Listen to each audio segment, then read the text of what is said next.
헌법재판소가요. 대통령 측에서 이번 주 목요일로 잡혀있는 길 좀 변경해 주십시오. 우리가 형사재판 절차가 있습니다. 라고 했는데 조금 전에요. 문영배 대행이 그대로 가겠다. 우리는 그대로 가겠다고 했습니다. 첫 공판 준비기일은 오전 10시지 않느냐. 탄핵 심판은 오후 2시다. 조금 전에 보니까 또 3시로 바꿨다는 얘기도 있고요. 시간 간격이 있지 않느냐.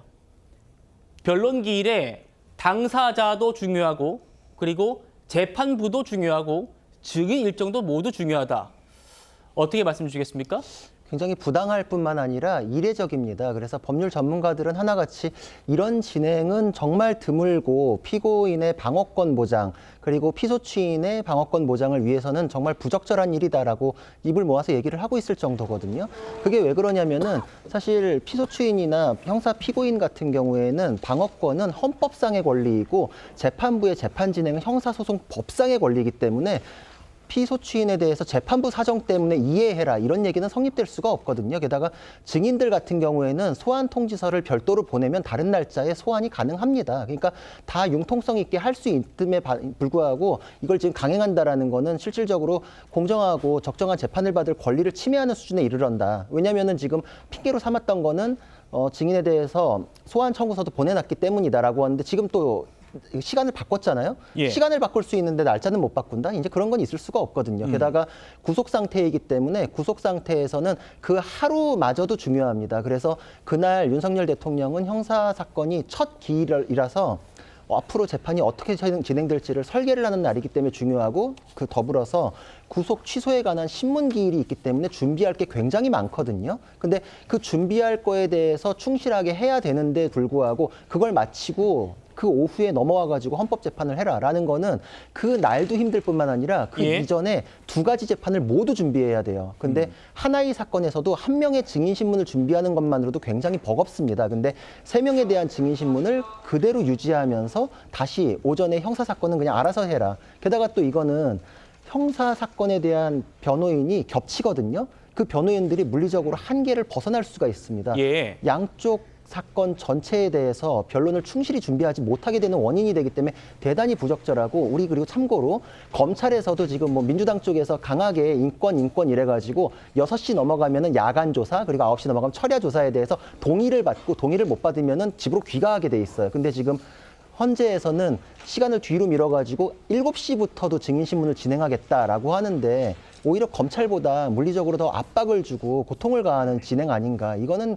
굳이 며칠 땡기기 위해서 이렇게까지 불이익을 줄 이유가 있겠는가. 굉장히 의문스럽고 부적절하다 생각합니다. 의문스럽고 부적절하다.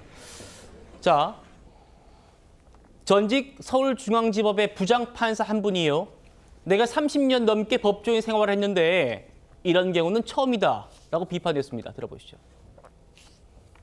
10차 기일이 20일에 열리게 됐습니다. 형사재판하고 딱 겹치는 날입니다. 형사재판이 원래 20일에 잡혀 있었는데 왜 이날 잡았는지. 20일에 기일이 잡혀 있다는 것은 예. 윤 대통령 사건을 하는 사람은 누구나 다 알 텐데 예. 하는 의심이 들긴 합니다. 사실은 사람이 몸이 두 개가 아닌데 어떻게 하라는 것인지 상당히 곤란하다는 생각이 들고요. 다만 탄핵 사건에서는 본인의 출석이 필수적인 것이 아니므로 그냥 진행한다고 할 가능성도 있어 보이긴 합니다. 법리상은 당연히 가능하지만 네. 적절하지는 않다. 초시계를 가지고 재판을 한다. 저는 진짜 35년간 법조인으로 일했는데 이런 거 한 번도 본 적이 없고 네.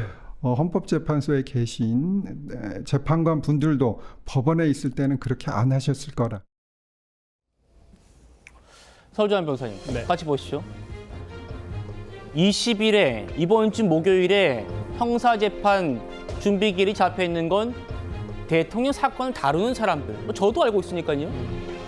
대통령 사건 다루는 사람이라면 다 알고 있는 건데 몸이 두 개가 아닌데 어떻게 하라는 건지 모르겠다. 상당히 곤란한 상황이다. 다음이요. 헌재가 비난받는 건 선택적인 신속성을 보인다는 점입니다. 선택적인 신속성이요. 한 대행의 권한쟁의 심판은 2달 지나서야 변론기일 처음 잡히지 않았느냐. 자, 그러니까 문 대행이 그렇게 말했잖아요. 형사재판 10시지 않느냐. 우리 헌법재판은 2시인데 4시간이나 있다. 자, 그러면 법원에서 탄핵 심판이 있으니까 우리 재판 좀 일찍 끝내줄게. 이것도 아닐 거 아니에요. 네. 오가는 시간도 있고 뭐 점심 먹는 시간도 있을 거고 준비 시간도 있을 거고 또 증인들 겹치는 증인들 이동하는 시간도 있을 거고 그런데도 선택적인 신속성을 헌재가 보이고 있다. 이렇게 얘기를 하고 있거든요. 어떻게 생각하십니까? 저는 뭐 일리 있는 지적이라고 생각을 합니다.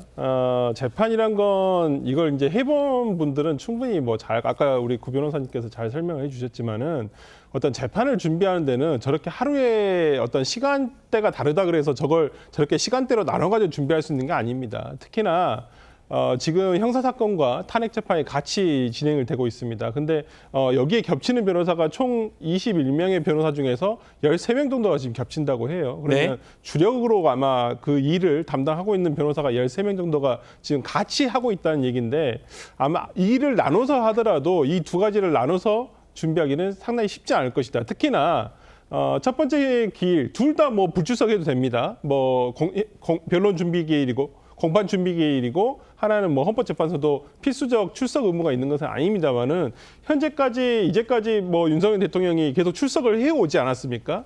뭐 그렇다고 한다면 아마 내일도 원칙적으로 출석을 그러니까 모레 20일 날도 출석을 할 예정일 것이고 근데 이제 20일 날 형사재판은 뭐가 더 중요하냐면 공판 준비 기일도 중요합니다만은 구속 취소에 대한 신문이 있어요. 그렇죠.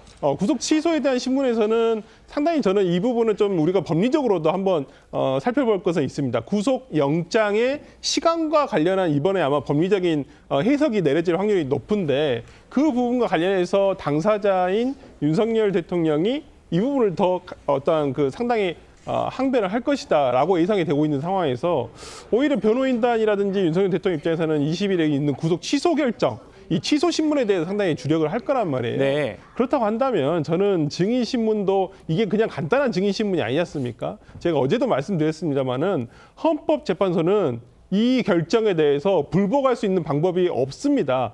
단심제예요. 그렇다고 한다면 헌법재판소가 어떠한 결론에 대한 공정성을 담보하기 위해서라도 너무 신속성만을 강조하는 재판의 절차 진행은 옳지 않다라고 저는 생각을 하거든요. 그런 면에서 저는 20일에 저는 개인적으로는 연기가 될 것이다 생각을 했었는데 예. 오후에 또 연기 불허 결정이 났다는 걸 보고 이건 좀 너무 헌법재판소가 나중에 어떤 결론이 나더라도 상당히 비판을 받을 수밖에 없는 지점이지 않을까 저는 그렇게 봅니다.